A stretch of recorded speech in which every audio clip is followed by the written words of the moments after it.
very much. You guys have been an awesome crowd so far. You know, I'm really glad you guys came out tonight. A lot of people these days, they stay home, they watch way too much television. They just watch season after season after season of TV. Your friend will be like, oh, God, I stayed home and watched 2 full seasons of Dexter last night.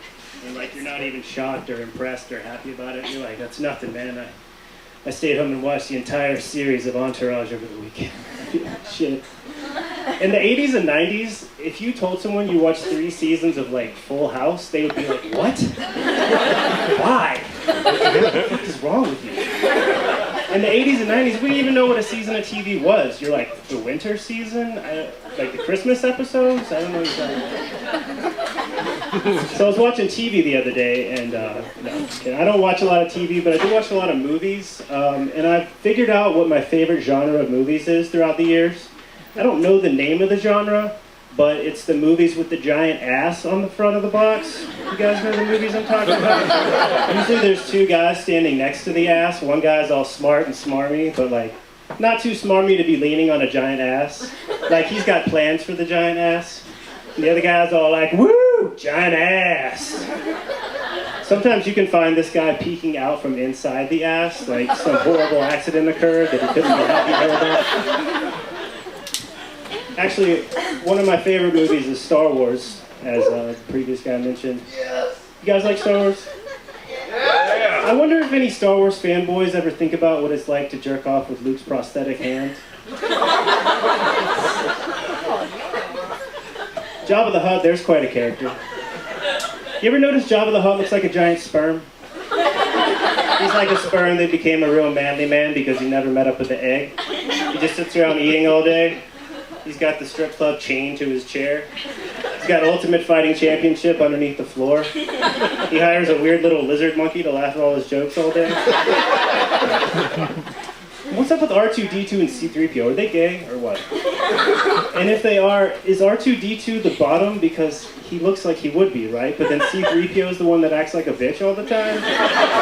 That's really confusing. Speaking of weird creatures, should a unicorn be called a unihorn? You ever thought about that? Unicorn? What is unicorn? One corn? Is that referring to its asshole? And if it is referring to its asshole, aren't we all unicorns?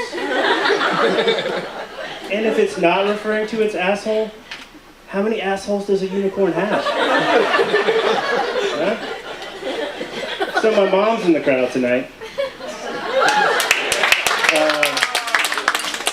I notice as my mom gets older, she gets more reckless, while at the same time trying to be more cautious. For example, she uses her blinker when she swerves in traffic. And she's got a computer and an iPad, and she has about, infinite number of questions for me every day. And they started off all cute. They started off like, honey, what does download mean? And now they're like, we have to hack into the Verizon mainframe.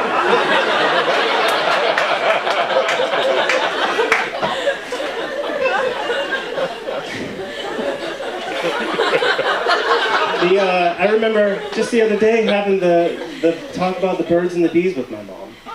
It was literally just the other day.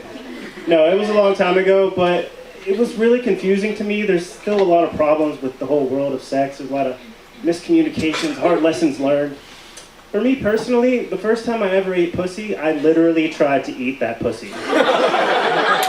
That it wasn't in the talk. I didn't know. I laid her down on the dining room table. She was like, oh, okay, let's do this.